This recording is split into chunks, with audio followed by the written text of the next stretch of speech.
Hi guys, welcome to my channel Canada PR Dream, and today we're gonna talk about the possible effect of the federal election on the Canadian immigration.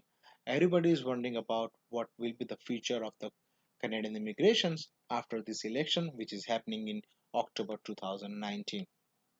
So we're gonna view for the different party here. Let's look at the view of the Conservative Party. They have mentioned on their website that if they are elected, they're gonna immediately restore the fairness, order, compassion in immigration system. They're gonna put an end to the illegal border crossing at unofficial POE, which is happening from state to Canada, and people are seeking asylum here.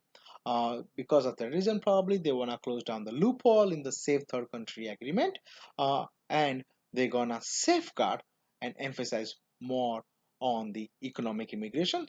That might be a good news for the new skilled worker or people who are wanting to move to Canada.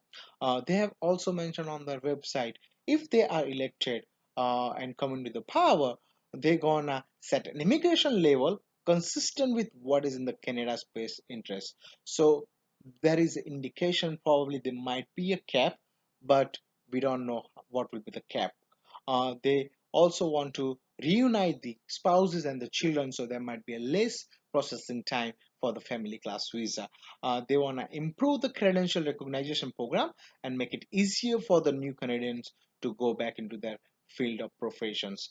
They also want to improve the language training, so people who doesn't know English, they can improve their language in Canada.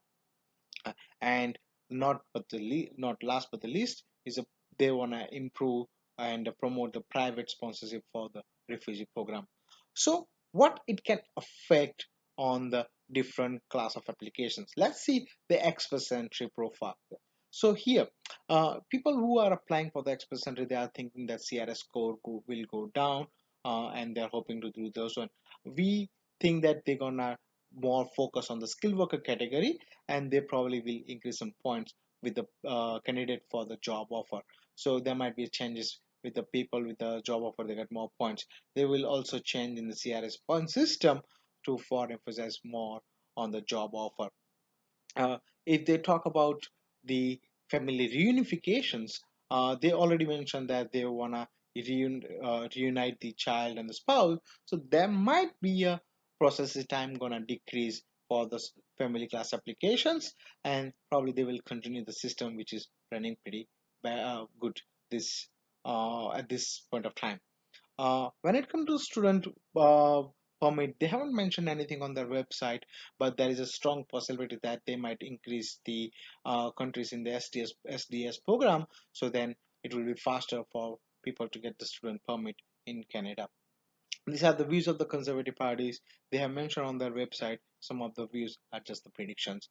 Now let's look for the Liberal Party. They have always increased the immigrant per year. So they wanted to get at least 1 million immigrant in a recent year.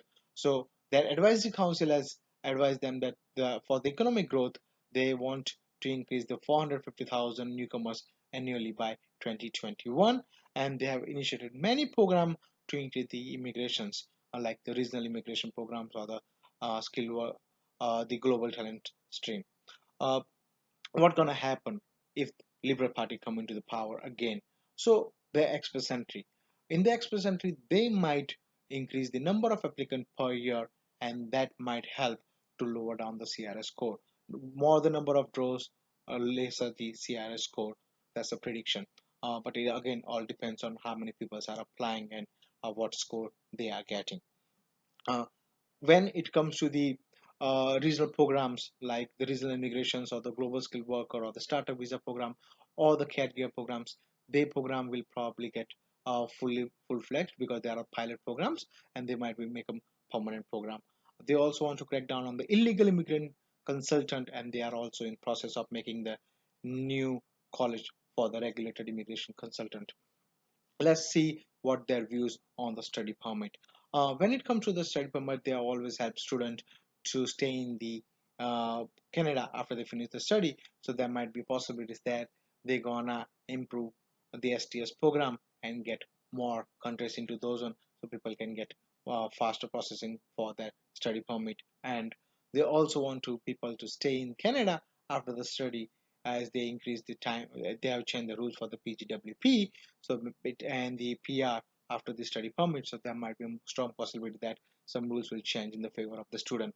When it comes to the family reunifications, Liberal government brought down the processing time for the 24 months to the almost 12 months and a little bit more than that. But this probably will continue, and there might be a strong possibility that there will be changes in the parent and the grandparent invitations, and the current decrease time and decrease the current processing time for the spousal or the family class.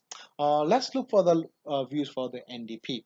NDP has not mentioned anything on their website, but it's a prediction that they also believe in the family reunifications, and they think that it should be the main priority in the immigration process. uh, they also think that they want to simplify the visitor visas for the people who are coming to visit the relatives. So there might be some relaxations on the visitor visa if they come into the power. They also want to reduce the fees for the immigration applicant and the landing fees. So if they come into power, there might be a lower fees for the immigrations, and they also want to allow the temporary foreign workers to bring their immediate family with them into Canada. Let's talk about the People's Party. It's a new party. Uh, this party has the view that they're gonna lower down the immigrations. So they have mentioned that they're gonna lower the total number of immigrants per year from 350,000 to 100,000, 100 to 150,000. So if this party comes to power, there might be a lower immigration arriving into Canada. They also want to reform the immigration point system and related programs, so there might be some changes happening in the current immigration program. They want to make illegal for the birth tourisms, and they want to bring the law for those ones. And not at the end, they're gonna resources gonna increase, and there will be thorough background checks, so it will be a little bit tighter for the immigrant to come. Thanks for watching my video. If you like this video, please subscribe to my channel for the latest video for the Canadian immigration. Thank you.